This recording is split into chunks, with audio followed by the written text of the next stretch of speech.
गुलाबरावचं प्रेम कमळावर वाढलेलं आहे.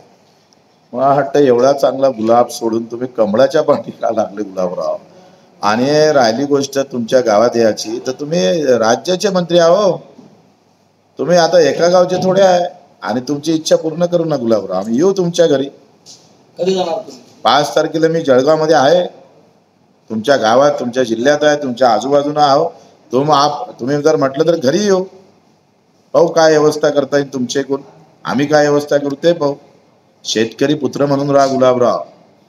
तुम्ही जरी मंत्री असले तर तुमचा जो आवाज आम्ही विधानसभेत पाहत होतो शेतकऱ्यासाठी, तो दबलेला दिसतं. तो दबू नये म्हणून आम्ही तुमच्यावर बोललो आहे.